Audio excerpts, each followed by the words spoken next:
A single drop of water falling into an ocean doesn't disappear. It simply dissolves, becoming one with the vast, boundless water around it. For those seeking spiritual enlightenment, this is the ultimate promise: absolute peace, achieved by shedding the individual ego. The man offering this promise in the 1970s was an Indian mystic known as Bhagwan Sri Rajneeshee. He rejected traditional ascetic religions in favor of a philosophy he called Zorba the Buddha, a lifestyle that encouraged deep, silent meditation alongside a total embrace of worldly, sensual pleasures. His teachings resonated deeply with thousands of Western seekers. Disillusioned by modern society, they flocked to his massive ashram in Pune, India, eager to surrender their old lives in exchange for absolute spiritual liberation. Yet, the same movement that championed total freedom and inner awareness was quietly building the infrastructure for an authoritarian regime, one that would soon carry out mass biological terror. By 1981, the movement had outgrown its Indian headquarters. The leadership purchased a 64,000-acre ranch in the high desert of rural Oregon, intending to construct a sprawling, self-sustaining utopian city from the ground up. Tens of thousands of followers, dressed strictly in shades of red and orange, poured their labor into the barren earth. They worked grueling hours to build infrastructure, all while they revered their leader with an intensity that bordered on absolute worship. To expand their new city, the commune needed local zoning control. They achieved this by simply overwhelming the nearby retirement town of Antelope. They bought up property, outvoted the original residents, took over the city council, and renamed the municipality Rajneeshee.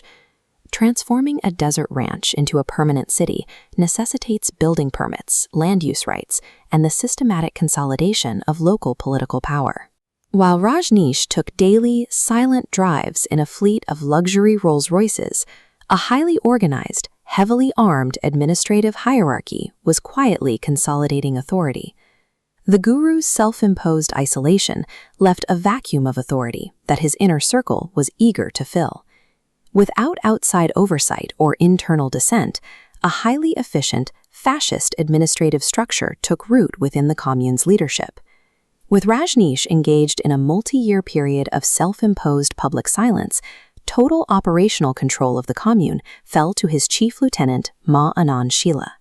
She was fiercely ambitious and completely unapologetic about the movement's expansion. To legally protect the commune's massive, unauthorized building expansions, Sheela needed to control the county government. Her immediate target was securing 2 seats on the Wasco County Court in the November 1984 elections. Knowing they lacked the numbers to win a county-wide election, Sheela's team launched the Share a Home program. They bussed in thousands of homeless Americans, offering them shelter at the ranch with the explicit intention of registering them to vote.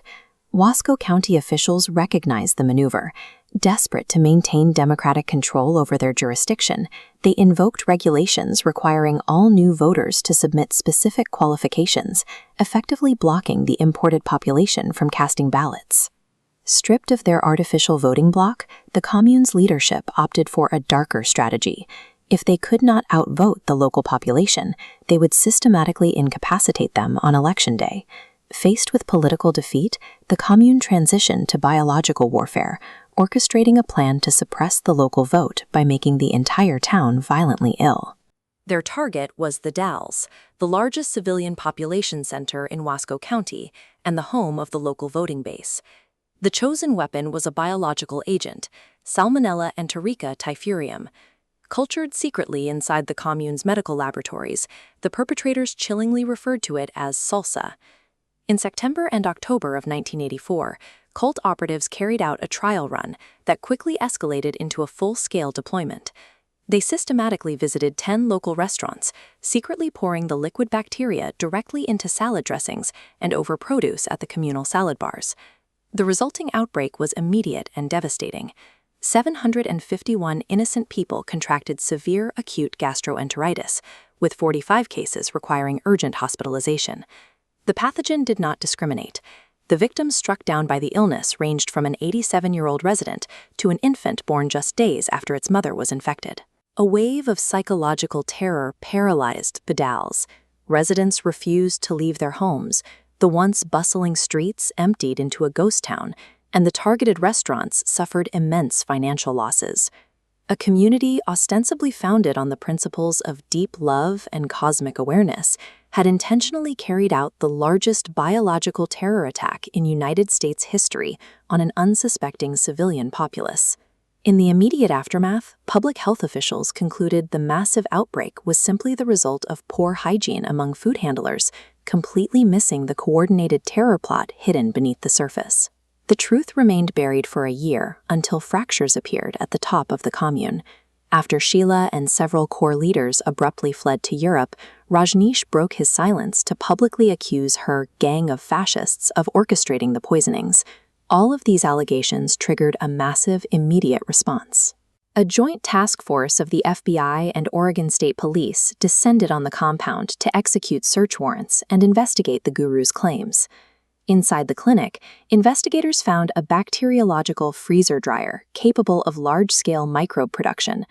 Lab analysis confirmed the Salmonella strain from their vials exactly matched the bacteria that sickened the dolls. They also uncovered military biowarfare literature and an active commercial invoice for life-threatening typhoid fever. The sheer volume and specificity of the physical evidence pulled from that laboratory permanently shattered the commune's carefully curated facade of peaceful enlightenment. Sheela and other key operatives eventually served brief 29-month prison sentences, but the citizens of the dolls were left with permanent scars, struggling with bankrupt local businesses and a profound loss of community trust. Facing immigration fraud charges, Rajneeshee accepted a plea deal, paid a fine, and was deported. Returning to India, his ultimate survival strategy required stripping away the Bhagwan Shree Rajneeshee name entirely to distance himself from the taint of bioterrorism. He then adopted a final moniker, Osho. Derived from William James's concept of an oceanic experience, the new title symbolized a calculated return to pure, sanitized spirituality. Today, the Osho International Meditation Resort in Pune is a highly lucrative global wellness empire. It caters to affluent tourists and corporate clients seeking mindfulness, entirely divorced from the dark history of the 1980s. The Osho brand now thrives in the global marketplace, a premier name in the mindfulness industry, whose origins as the architect of America's first mass biological terror attack have been effectively scrubbed from its modern identity.